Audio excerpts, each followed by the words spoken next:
ಬೆಂಗಳೂರಿನಲ್ಲಿ ಅಕಾಲಿಕ ಮಳೆ, ಪೂರ್ವ ಮುಂಗಾರು ಅನ್ನೋಕ್ಕಾಗಲ್ಲ ಇದನ್ನ, ಬಟ್ ಅಕಾಲಿಕ ಮಳೆಯಿಂದಾಗಿ ಅನಾಹುತಗಳಾಗಿದೆ. ಬೇಸಿಗೆ ಮಳೆಗೆ ಬಾಲಕಿಯೊಬ್ಬಳ ಬಲಿಯಾಗಿದೆ.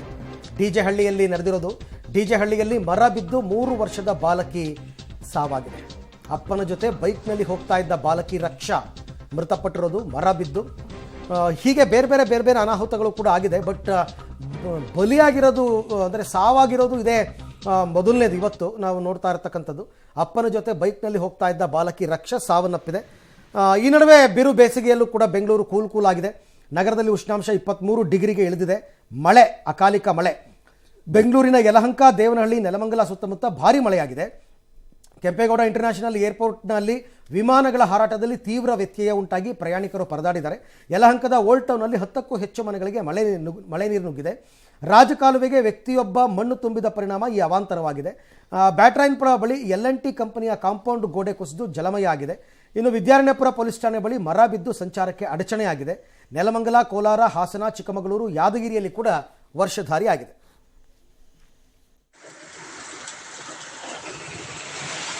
ಹಣಕಾಸು ಅವ್ಯವಹಾರ ಆರೋಪ ಸಂಬಂಧ ಜಮಖಂಡಿಯ ಬೊಬ್ಲಾದಿ ಮಠದ ಸದಾಶಿವ ಹಿರೇಮಠ ಮುತ್ಯಾರನ್ನ ಸಿಐಡಿ ವಶಕ್ಕೆ ಪಡೆದು ವಿಚಾರಣೆ ನಡೆಸಿದೆ. ಧಾರವಾಡದಿಂದ ಬಂದ ಸಿಐಡಿ ತಂಡ ಮುತ್ಯಾರನ್ನ ವಿಚಾರಣೆಗೆ ಒಳಪಡಿಸಿತು. ಗೋಕಾಕ್ನ ಮಹಾಲಕ್ಷ್ಮಿ ಕೋಆಪರೇಟಿವ್ ಬ್ಯಾಂಕ್ ಆರ್ಥಿಕವಾಗಿ ದಿವಾಳಿಯಾಗಿದೆ. ಇಂತಹ ಬ್ಯಾಂಕ್ಗೆ ಮೋಸ ಮಾಡಿದ್ದ ಆರೋಪಿಯೊಬ್ಬ ಈ ಸ್ವಾಮೀಜಿಗೆ ಸುಮಾರು 80 ಲಕ್ಷ ರೂಪಾಯಿ ಹಣವನ್ನು ದೇಣಿಗೆ ರೂಪದಲ್ಲಿ ಕೊಟ್ಟಿದ್ದ.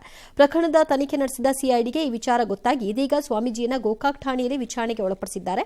ಆರೋಪಿಯಿಂದ ದೇಣಿಗೆ ಪಡೆದು ಸ್ವಾಮೀಜಿ ಈಗ ಅಪ್ಪಿ ಕಲಾಟಕ್ಕೆ ಸಿಲುಕೊಂಡಿದ್ದಾರೆ. ಇನ್ನು ರೇಣುಕಾಸ್ವಾಮಿ ಕೊಲೆ ಪ್ರಕರಣದಲ್ಲಿ ಜಾಮೀನು ಪಡೆದು ರಿಲ್ಯಾಕ್ಸ್ ಮೂಡ್ನಲ್ಲಿ ಇರತಕ್ಕಂಥ ನಟ ದರ್ಶನ್ ಇತ್ತೀಚೆಗೆ ಡೆವಿಲ್ ಶೂಟಿಂಗ್ನಲ್ಲಿ ಭಾಗಿಯಾಗುವ ಮೂಲಕ ಚಿತ್ರರಂಗಕ್ಕೆ ಕಂಬ್ಯಾಕ್ ಮಾಡೋದು ನಿಮಗೆಲ್ಲ ಗೊತ್ತೇ ಇದೆ. ಇದೀಗ ತಮ್ಮನ್ನ ಸಂಕಷ್ಟಗಳಿಂದ ಪಾರು ಮಾಡುವಂತೆ ಕೋರಿ ಶಕ್ತಿ ದೇವತೆಯ ಮೊರೆ ಹೋಗಿದ್ದಾರೆ. ಕೇರಳದ ಕಣ್ಣೂರಿನ ಪ್ರಸಿದ್ಧ ಮಾಡಾಯಿಕಾವು ಶ್ರೀ ಭಗವತಿ ದೇವಸ್ಥಾನಕ್ಕೆ ಪತ್ನಿ ವಿಜಯಲಕ್ಷ್ಮಿ, ಮಗ ವಿನೇಶ್, ಆಪ್ತ ನಟ ಧನ್ವೀರ್ ಸಮೇತ ಭೇಟಿ ನೀಡಿ ಶತ್ರು ಸಂಹಾರ ಯಾಗ ಪೂಜೆಯನ್ನು ಸಲ್ಲಿಸಿದ್ದಾರೆ. ಮುಡಾಯಿಕಾವು ಶ್ರೀ ಭಗವತಿ ದೇವಸ್ಥಾನ ಮಾಟ ಮಂತ್ರ ನಿವಾರಣೆಗೆ ಪ್ರಸಿದ್ಧಿ. ರಾಕಿಂಗ್ ಸ್ಟಾರ್ ಯಶ್ ಅಭಿನಯದ ಟಾಕ್ಸಿಕ್ ಸಿನಿಮಾದ ರಿಲೀಸ್ ಡೇಟ್ ಮುಂದೂಡಿಕೆಯಾಗಿದೆ. ಟಾಕ್ಸಿಕ್ ಸಿನಿಮಾ ರಿಲೀಸ್ 1 ವರ್ಷ ಪೋಸ್ಟ್ಪೋನ್ ಆಗಿದೆ. 2026ರ ಮಾರ್ಚ್ 19ಕ್ಕೆ ಸಿನಿಮಾ ರಿಲೀಸ್ ಆಗುತ್ತೆ. ಸ್ವತಃ ಯಶ್ ಟಾಕ್ಸಿಕ್ ಬಿಡುಗಡೆಯ ಡೇಟ್ ಅನ್ನು ಅನೌನ್ಸ್ ಮಾಡಿದ್ದಾರೆ. ಈ ಮೊದಲು ಫಸ್ಟ್ ಲುಕ್ನಲ್ಲೇ ಈ ಬಗ್ಗೆ ಏಪ್ರಿಲ್ 10ನೇ ತಾರೀಕು ರಿಲೀಸ್ ಅಂತ ಘೋಷಣೆ ಮಾಡಿದ್ರು. ಇದೀಗ ಟಾಕ್ಸಿಕ್ ನೋಡಲು 1 ವರ್ಷ ಕಾಯಬೇಕಾಗುತ್ತೆ. ಏಕಕಾಲದಲ್ಲಿ ಇಂಗ್ಲಿಷ್ ಮತ್ತು ಕನ್ನಡದಲ್ಲಿ ಸಿನಿಮಾ ತಯಾರಾಗ್ತಾ ಇದ್ದು ಯಶ್ ಹಾಗೂ KVN ಫಿಲ್ಮ್ಸ್ನವರು ಬಂಡವಾಳ ಹಾಕಿದ್ದಾರೆ. ಇನ್ನು ಈ ಅಕ್ರಮ ವಲಸಿಗರ ವಿಚಾರದಲ್ಲಿ ಅತ್ಯಂತ ಕಠಿಣ ಧೋರಣೆಯನ್ನು ತಳೆದಿದ್ದ ಅಮೆರಿಕ ಅಧ್ಯಕ್ಷ ಡೊನಾಲ್ಡ್ ಟ್ರಂಪ್ ಇದೀಗ ತಾತ್ಕಾಲಿಕ ವಲಸಿಗರ ಮೇಲೂ ಕೆಂಗಣ್ಣನ್ನು ಬೀರಿದ್ದಾರೆ. ಅಮೆರಿಕದಲ್ಲಿರುವ 5 ಲಕ್ಷಕ್ಕೂ ಹೆಚ್ಚು ವಲಸಿಗರ ತಾತ್ಕಾಲಿಕ ವಾಸದ ಅನುಮತಿಯನ್ನು ರದ್ದು ಮಾಡಿ department of home land security ಆದೇಶವನ್ನು ಹೊರಡಿಸಿದೆ. ಕ್ಯೂಬಾ, ಹೈಟಿ, ನಿಕರಗುವಾ, ವೆನಿಜುವೆಲಾ ದೇಶಗಳ ಲಕ್ಷಾಂತರ ವಲಸಿಗರಿಗೆ ಇರುವ ಕಾನೂನುಬದ್ಧ ರಕ್ಷಣೆಯನ್ನು ರದ್ದು ಮಾಡಲಾಗ್ತಾ ಇದೆ.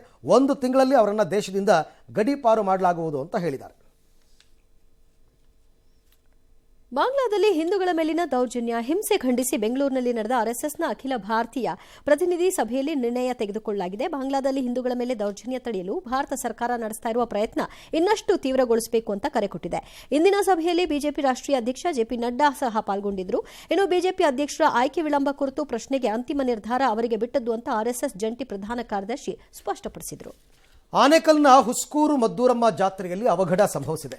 ಮಳೆ ಮತ್ತು ಗಾಳಿ ಕಾರಣ RCB ಪತಾಕೆ ಮೂಲದ ಸದ್ದು ಮಾಡಿದಂತಹ ಚಿಕ್ಕನಾಗಮಂಗಲದ ತೇರು ಬಿದ್ದಿದೆ. ಇದೇ ವೇಳೆ ರಾಯಸಂದ್ರಕ್ಕೆ ಸೇರಿದ್ದ 150 ಅಡಿ ಎತ್ತರದ ತೇರು ಕೆಳಗೆ ಬಿದ್ದಿದೆ. ಇದರಡಿ ಸಿಲುಕಿ ಓರ್ವ ಭಕ್ತ ಸಾವನ್ನಪ್ಪಿದ್ದಾನೆ. ಆನೇಕಲ್ನ ನಾಗಮಂಗಲದ ತೇರು ಕೂಡ ಬಿದ್ದಿದೆ. ಕೆಲಸದ ಗಂಟೆಗಳ ಬಗ್ಗೆ ಇನ್ಫೋಸಿಸ್ ನಾರಾಯಣಮೂರ್ತಿ ನೀಡಿದ ಹೇಳಿಕೆ ಬಗ್ಗೆ ಸುಧಾಮೂರ್ತಿ ಅವರು ಕೂಡ ಪ್ರತಿಕ್ರಿಯಿಸಿ, ಯಾವುದಾದ್ರೂ ಕೆಲಸವನ್ನ ಇಷ್ಟದಿಂದ ಉತ್ಸಾಹದಿಂದ ಮಾಡದಿದ್ರೆ ಅದಕ್ಕೆ ಸಮಯದ ಮಿತಿ ಅಡ್ಡ ಬರಲ್ಲ ಅಂತ ಹೇಳಿದ್ದಾರೆ.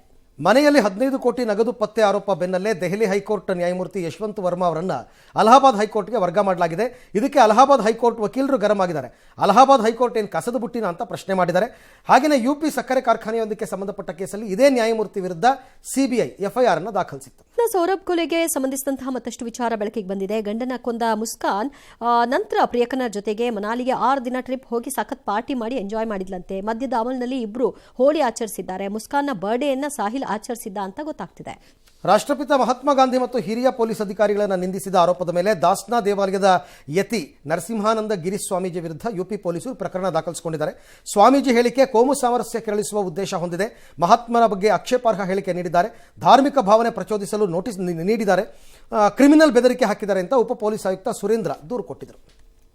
ಕಾಂಗ್ರೆಸ್ ಪಕ್ಷದ ಹಿರಿಯ ನಾಯಕ ಶಶಿ ತರೂರ್ ಬಿಜೆಪಿ ಕಡೆ ಮುಖ ಮಾಡಿದ್ದಾರೆ ಅನ್ನೋ ಸುದ್ದಿ ಇದೀಗ ಹಾಟ್ ಟಾಪಿಕ್. ಇದಕ್ಕೆ ಸಂಬಂಧಪಟ್ಟ ಹಾಗೆ ಬಿಜೆಪಿ ಸಂಸದ ಜೈ ಪಾಂಡಾ ಜೊತೆಗೆ ಶಶಿ ತರೂರ್ ಇರುವ ಫೋಟೋ ಒಂದು ವೈರಲ್ ಆಗಿದೆ. ಗಡಿ ವಿವಾದ ಇತ್ಯರ್ಥಕ್ಕೆ ಚರ್ಚೆ ಪ್ರಯತ್ನ ನಡೆಯುತ್ತಿರುವ ಹೊತ್ತಲ್ಲೇ ಚೀನಾ ಮತ್ತೊಮ್ಮೆ ಖ್ಯಾತೆ ತೆಗೆದಿದೆ. ಲಡಾಖ್ ಭೂಭಾಗದ ಕೆಲವು ಪ್ರಾಂತ್ಯಗಳಲ್ಲಿ ಕೌಂಟಿಗಳನ್ನು ನಿರ್ಮಿಸ್ತಾ ಇದೆ. ಈ ಬಗ್ಗೆ ಭಾರತ ಆಕ್ರೋಶ ಹೊರಹಾಕಿದೆ. ಇಂತಹ ದುರಾಕ್ರಮಣಗಳನ್ನು ಎಂದಿಗೂ ಸಹಿಸಲ್ಲ ಅಂತ ಹೇಳಿದೆ. ರಾಜತಾಂತ್ರಿಕವಾಗಿ ಭಾರತ ಪ್ರತಿಭಟನೆ ಸಲ್ಲಿಸಿದೆ ಅಂತ ತಿಳಿಸಿದ್ದಾರೆ. ಟಾರಿಫ್ ಟೆನ್ಷನ್ ನಡುವೆ ತೇಜಸ್ ಯುದ್ಧ ವಿಮಾನಗಳ ತಯಾರಿಗೆ ಬೇಕಿರುವ F-404 ಎಂಜಿನ್ಗಳನ್ನು ಪೂರೈಸಲು ಅಮೆರಿಕದ ಜಿಇ ಸಂಸ್ಥೆ ಕೊನೆಗೂ ಮುಂದಾಗಿದೆ. 2021ರಲ್ಲಿ $761 ಮಿಲಿಯನ್ ಮೊತ್ತದ ಒಪ್ಪಂದ ಏರ್ಪಟ್ಟಿತ್ತು. ಇವತ್ತು ಅರ್ತ್ ಅವರ್ ಡೇ. ಹವಾಮಾನ ಸಂರಕ್ಷಣೆಗಾಗಿ 1 ಗಂಟೆ ವಿದ್ಯುತ್ ಬಳಕೆಯನ್ನು ಕಡಿಮೆ ಮಾಡುವಂತಹ ಕಾರ್ಯಕ್ರಮ. ಪ್ರತಿ ವರ್ಷದಂತೆ ಈ ವರ್ಷ ಕೂಡ ಮಾರ್ಚ್ ತಿಂಗಳ ಕೊನೆ ಶನಿವಾರ ಅಂದರೆ ಇವತ್ತು ರಾತ್ರಿ 8:30ಕ್ಕೆ ಲೈಟ್ಗಳನ್ನು ಸ್ವಪ್ರೇರಣದಿಂದ ಆರಿಸ್ತಾರೆ. 9:30ರವರೆಗೂ ಅಂದರೆ ಈ ಕ್ಷಣದವರೆಗೂ ಕೂಡ ಇದು ಜಾರಿಯಲ್ಲಿದೆ. ಕೊಡಗು ಜಿಲ್ಲೆಯಲ್ಲಿ ಕಾಡಾನೆಗಳ ಉಪಟಳ ಹೆಚ್ಚಾಗಿದೆ. ರಾಜಪೇಟೆಯ ಬಾಣಂಗಲ ವ್ಯಾಪ್ತಿಯಲ್ಲಿ 38 ಕಾಡಾನೆಗಳ ಹಿಂಡು ಬೀಡು ಬಿಟ್ಟು ದಾಂಧಲೆ ನಡೆಸಿವೆ. ಕಾಫಿ ತೋಟದಲ್ಲಿ ಕೆಲಸ ಮಾಡೋಕೆ ಕಾರ್ಮಿಕರು ಹಿಂದೇಟಾಗ್ತಿದ್ದಾರೆ.